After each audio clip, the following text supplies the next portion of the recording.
हजारीबाग लोकसभा क्षेत्र के लिए 7वें राउंड की गिनती पूरी हो चुकी है और अब तक जो रिजल्ट आए हैं उसके मुताबिक भाजपा प्रत्याशी मनीष जायसवाल 86,000 से भी अधिक वोटों से आगे चल रहे हैं।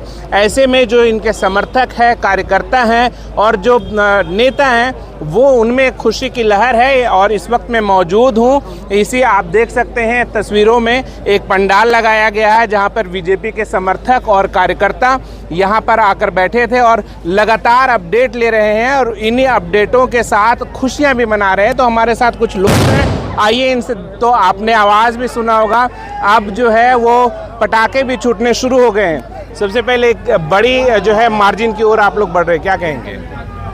अभी 10वें राउंड तक की गिनती यहाँ हो चुकी है और इसमें हमारी बढ़त जो है 87,000 से ऊपर है और फाइनल होते होते हम लोगों की बढ़त 3.5 लाख से 5 से 5.5 लाख के बीच में हम लोगों की बढ़त होगी और विजय हम लोग का एक तरह से क्लियर हो चुका है। लेकिन हम लोग भारी विजय की ओर अग्रसर हैं, जिसमें जनता का जो सहयोग रहा है उसके लिए जनता को कोटि कोटि धन्यवाद। उन्होंने हमारे प्रत्याशी को सहयोग किया है और यहाँ पर नकली चेहरे वाले लोगों को रिजेक्ट किया है। इसके लिए सारे मतदाताओं को भारतीय जनता पार्टी की ओर से कोटि कोटि नमन। अच्छा, एक बात, जब हम लोग चुनाव के दौरान जब मिल रहे थे भाजपा प्रत्याशी मनीष जायसवाल जी से, तो वो लगातार मार्जिन की बात को नकारते रहे। हाँ, जीत के प्रति आश्वस्त तो ज़रूर दिख रहे थे, लेकिन मार्जिन को लेकर के वो जो है ज़्यादा बात करना नहीं चाह रहे थे। तो क्या संदेश इससे जा रहा था कि वो ज़मीन से जुड़े होने की वजह से ऐसा कर रहे थे, या लग रहा था कि उनको कि ऐसा करना ठीक नहीं है? हमारे प्रत्याशी ज़मीन से जुड़े हुए नेता हैं और वो सदर विधानसभा में 2 सत्र लगातार विधायक के रूप में भी रहे हैं, लेकिन उन्होंने संपूर्ण लोकसभा में अपना जो छवि पूर्व से बना रखा था उसका लाभ उन्हें इस चुनाव में मिला है।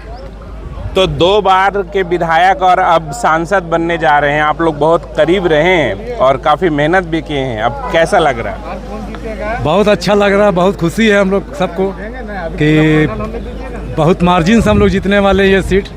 अभी 10 राउंड हुआ है ना, लास्ट राउंड होते होते हमको लगता है 3.5 लाख 4 लाख से ज़्यादा मार्जिन से जीतेंगे हम। अच्छा, कई लोग ये भी बता रहे थे, चूँकि आप लोग भी जो है कैंपेन किए होंगे, वो जातीय समीकरण को आधार बना रहे थे कि इस बार बहुत मुकाबला कड़ा होने वाला है, लेकिन क्या आप लोगों को क्या लग रहा था? हजारीबाग की जनता ने तय किया था, जो राम को लाए हैं हम उनको लाएंगे। अब मोदी जी जो घर घर हर गरीबों को जो मुफ्त अनाज, हर गरीब को ध्यान देते हुए इतना मकान, हज़ारों की संख्या में जो मकान बनाए हैं, और हमारे जो प्रत्याशी मनीष जायसवाल हैं जो जन जन के नेता हैं, वो गरीबों के नेता हैं। हर दुख सुख में कोरोना काल अब याद ही होगा हमारे विधायक जी का कि कैसे आगे बढ़ चढ़कर उन्हीं सब के कारण उनको पार्टी ने टिकट दिया और दूसरा उन्हीं पब्लिक देखा कि ऐसा ही प्रत्याशी हमें चाहिए जो हमारा हो, हमसे मिल सके, मेरे साथ बैठ सके। इसीलिए उन प्रचंड बहुमत से वो जीत की ओर अग्रसर है। अच्छा, एक बात हम जानना चाहेंगे, आपसे ही जानना चाहेंगे कि अभी अब चूँकि अब आप लोग जीत की ओर तेज़ी से बढ़ रहे हैं, ऐसे में मुझे ये बताइए कि पहले आपके सांसद यानी बीजेपी से सांसद थे जयंत सिन्हा, उनके मुकाबले क्या लगता है कि अगर मनीष जायसवाल जी आ जाते हैं तो उनके मुकाबले कितना ज़्यादा काम होने की उम्मीद लगता है? जयंत सिन्हा और उनके फादर यशवंत सिन्हा, ये दोनों हजारीबाग को ही नहीं देश को छलने का काम किया है। आपको याद होगा कि पहली बार जब यशवंत सिन्हा जी फिनांस मिनिस्टर थे तो चंद्रशेखर सिंह के राज्य में, उनकी सरकार में, तो पूरा देश का सोना गिरवी रखने वाले वित्त मंत्री यही थे। और उनका बेटा जयंत सिन्हा जी और यशवंत सिन्हा जी, ये दोनों को विकास से कोटि कोटि मतलब नहीं है हजारीबाग से। उनको अपना विकास हुआ है, बाप बेटा का विकास हुआ है, हजारीबाग का जनता का विकास नहीं हो। हजारीबाग का जनता का विकास, हजारीबाग के दिलों में राज करने वाले सिर्फ और सिर्फ हमारे बड़े भाई पिता तुल्य श्री मनीष जायसवाल जी। नहीं, अब चूँकि 2 बार जो है बीजेपी की टिकट से चुनाव लड़े जयंत सिन्हा और फिर जीत भी हासिल किए, तो क्या उन काम के बदौलत नहीं मिला, सिर्फ मोदी के नाम पे? सिर्फ मोदी के नाम पे, सिर्फ मोदी जी के नाम पे, कमल निशान के नाम पर।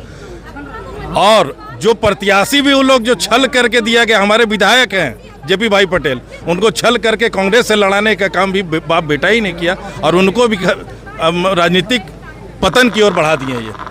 देखिए, एक सबसे बड़ी खूबसूरती ये है कि एक और जब बीजेपी का आप टेंट देख रहे होंगे तो ठीक इसी के जस्ट बगल में आप देखेंगे कैमरे की निगाहों से तो कांग्रेस का भी जो है वो टेंट लगा हुआ है। हम यहाँ भी जाएंगे और जानने की कोशिश करेंगे कि दरअसल आखिर कहाँ जो है वो कमी रह गई जिसकी वजह से लगातार जो मार्जिन है वो बीजेपी की बढ़ते जा रही है। आखिर कमी कहाँ रह गई? मीडिया तो हमेशा शुरू से आगे बढ़ाते जा रहे हैं। सुबह से 400 पार दिखा रहे थे, धीरे धीरे घट के वो 150 पे आएगा।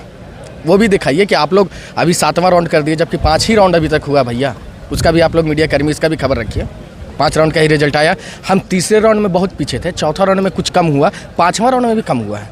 तो इसका अंतर आप देखिए कितना कम हुआ है, कितना परसेंटेज पे आप देखिए कि अभी जो ये शहर के विधायक हैं, हजारीबाग के विधायक हैं मनीष जायसवाल, जो अभी आगे चल रहे हैं, तो अभी जो शहर का मतगणना हुआ है उसमें तो वो विधानसभा से, अपने विधानसभा से तो आगे रहेंगे। हमारा भी विधानसभा आएगा, हमारे भी लोग आएंगे, हम उसमें आगे बढ़ेंगे। लेकिन अभी बाकी का जो 20 राउंड है वो बचा हुआ है। तो अभी शुरू से हम ये कैसे बोल दें, आज जब चुनाव था उससे पहले तो मोदी लहर था, चुनाव में मोदी लहर घटा ना भैया, उसी तरह ये भी घटेगा। राउंड बढ़ने दीजिए, गिनती होने दीजिए। अभी हार नहीं माने ना मानेंगे, जीत के जाएंगे यहाँ से हम। चलिए, ये जज्बा ज़रूर जो है वो सभी दलों में बना रहना चाहिए। हमारे साथ एक और कांग्रेस नेता हैं, हम इनसे भी जानेंगे। अभी जो हम लोगों को साइट पे दिख रहा है, जो निर्वाचन आयोग का साइट है, उसमें लगभग 87,000 की लीड दिख रही है और 87,000 वोटों से आपके प्रत्याशी पीछे चल रहे हैं। क्या वजह मानते हैं? वजह कुछ भी नहीं है। अभी तो 5वें राउंड का चुनाव, 5वें राउंड का ऐलान हुआ है और देखिएगा आप जैसे जैसे और भी 16 राउंड होना है तो देखिएगा ये अंतर कम होगा और अंततः हमारी जीत होगी। आप निश्चित रहिए कि यहाँ पे कांग्रेस पार्टी जीत रही है। मतलब अभी आपको लगता है कि ये उम्मीद है कि आप आगे बढ़ जाएंगे? क्यों नहीं, बहुत सारी उम्मीदें हैं। केंद्र में भी हमारी सरकार बनने जा रही है, आप देखिएगा कि केंद्र में भी सरकार बनेगी।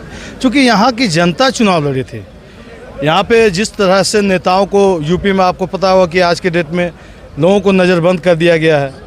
कई ऐसे जगह हैं जहाँ पे आपका कांग्रेस का जो खाता था उसे फ्रीज कर दिया गया। आपने ये भी देखा होगा कि किस प्रकार से ईडी का दुरुपयोग करके अनावश्यक लोगों को, जो भी राजनीतिक पार्टी में थे, विपक्ष में, उन्हें तंग किया गया। तो देश की जनता यहाँ पे चुनाव लड़ रही है और हम समझते हैं कि देश की जनता यहाँ पे जीतेगी। कांग्रेस जिला अध्यक्ष भी हमारे साथ हैं, हम इनसे भी जानते हैं। अब लगातार पहले राउंड की गिनती से लगातार जो है वो कांग्रेस पार्टी पिछड़ती जा रही है और अब ऐसा मार्जिन बताया जा रहा है लगभग 87,000 के आसपास का। क्या लगता है आपको? देखिए, अभी लगभग 5वां 6ठा राउंड का अभी तक कंप्लीट हुआ है और अभी जिसमें बताया जा रहा है, हम लोगों को उम्मीद है कि हम लोग आने वाले और जो राउंड होंगे उसमें हम लोग मेकअप करते हुए और जीत हम लोग ज़रूर निश्चित है कि हम लोग जीत दर्ज कराएंगे। सबसे बड़ी बात है कि हम लोग यहाँ पे जो हम लोगों का मैनिफेस्टो था, जो हजारीबाग लोकल जो इशू थे, हम लोग जनबल और धनबल के बीच में एक लड़ाई चल रही थी। हम लोग जनता के साथ, जनता की आवाज़, जनता के बातों को लेके हम लोग जनता के बीच में गए थे और इस बार के हर एक बूथों पर भी हमने देखा कि लोग खुल के आए थे और वोट कर रहे थे। अब जब तक पूरी काउंटिंग नहीं हो जाती है तब तक अभी कहना बहुत मुश्किल है, लेकिन हम लोगों को लग रहा है कि हम लोग मेकअप करेंगे और जीत हम लोगों की होगी। मतलब उम्मीद कायम है? बिल्कुल बिल्कुल। तो ये थे हमारे साथ कांग्रेस के जिला अध्यक्ष। यानी हम कह सकते हैं कि अगर एक और पूरा जश्न का माहौल है तो दूसरे ओर एक उम्मीद की किरण भी बाकी है। ऐसे में देखना अहम होगा कि जब काउंटिंग पूरी होगी और रिजल्ट आएगा तो रुख किस करवट बदलता है। अपने सहयोगी वीडियो जर्नलिस्ट के साथ शमीम अहमद, इंडिया सुपरफास्ट, हजारीबाग।